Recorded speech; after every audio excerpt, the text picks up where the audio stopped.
Last time on Inanimate Insanity. Pepper tends to play catch with Salt, but accidentally hits Cloudy. A bomb lands on them out of nowhere and explodes. Nickel got 46 votes, so he's also safe. 70 people voted for Nickel. Marshmallow is safe with 52 votes, so Lightbulb is eliminated. Teams will temporarily merge temporarily for the contest, temporarily creating 11 individual entities, temporarily. The fifth contest is to stack 3 golf balls, and the last 4 to finish will be up for elimination. This was interrupted by a lazy note which announced that Bomb, Salt, Balloon, and Pickle were the first to finish their stack. Nickel destroyed Marshmallow's stack as revenge, and finished his, meaning Marshmallow, Pepper, Knife, and Taco are for elimination.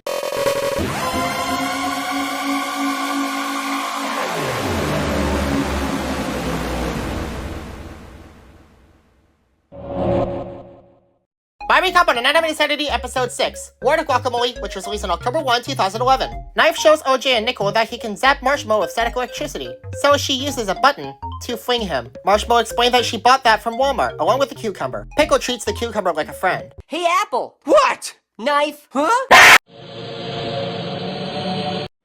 Elimination time! Last episode, Marshmallow, Pepper, Knife, and Taco were the last to finish their golf ball stack, so they're up for elimination. We have 430 votes, just now we got some metal leaves. The one who doesn't get a leaf goes home. I mean Idiotic Island, if you remember. Marshmallow, since you're one who got picked on the most, you only received 26 votes. Taco, even with 34 votes, you are also safe, even though you're basically the show's Rocky. Now it's down to Knife and Pepper, and with a vote of 146 to 224. The last metal leaf goes to Pepper. Sorry Knife, but your selfish and mean attitude has gotten you eliminated. Just like there are 10 contestants still in, there are 10 contestants, who each have a chance of joining the game. Those contestants being TV, Apple, Pop-Tart, Teddy Bear, Magnifying Glass, Cookie, Spiky Mervert, 8-Ball, Dictionary, and Bell.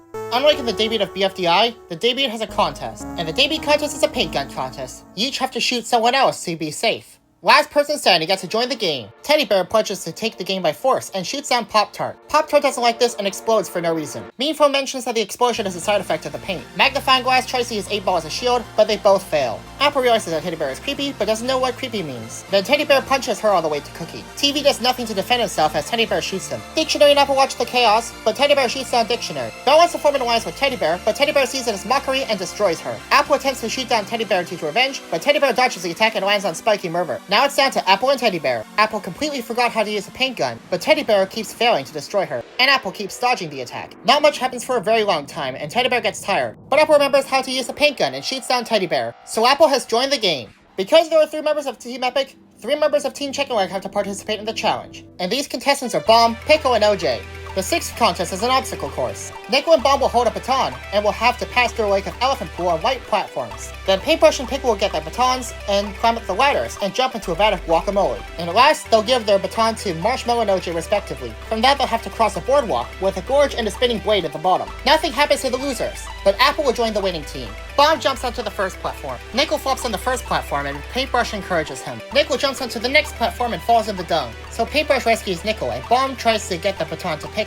Bomb's massive stutter brings quiet to the piece. Paintbrush climbs up the epic ladder with a baton, and Pickle snatches the baton from Bomb. Pickle climbs to the top of the ladder faster than Paintbrush and falls into the guacamole. Paintbrush jumps at the top of the ladder and lands on the guacamole, and then sinks down. Insert a $9,000 rubber ball commercial. Paintbrush gives the baton to Marshmallow, and OJ doesn't know where to look. Marshmallow's nervous on crossing the boarding walk, and OJ digs through the guacamole. OJ finds the baton and goes to the boarding walk. Marshmallow presses a button which causes the boardwalk to fall. Marshmallow throws the baton before falling. OJ shatters and Marshmallow defies gravity. Marshmallow lands on the stick and grabs the baton. So Team Epic wins the contest and gets Apple. By the way, remember in my episode 5 recap, where I said the Nickel thing will be important later? Well, now is the time where it gets important. We have learned to add the 70 Nickel votes to Nickel's vote count of 46 votes, so Nickel is eliminated with a whopping 116 votes, leaving Lightbulb to rejoin the game in his place. Team Chicken Leg is still up for elimination, but they get to choose who to eliminate, not the viewer. This time, the Unseen doubts that the next episode will be released in November 1. It was created and animated by Animation Epic. The recaps of the Rubber Ball song were performed by Brian, whose last name was not revealed. Crazy 4 Tunes, Bridget and Cody 2, Volcano Claw, Ray Page, The Official Pickle, The T-Grods, Animation Epic, Mark, Total Drama Fantasy, and Amanda Ruggs 85 were credited as voice actors, but not for specific characters. Total Drama 23 is also credited for having Apple win the game. Nick was an idiotic guy with the rubber ball.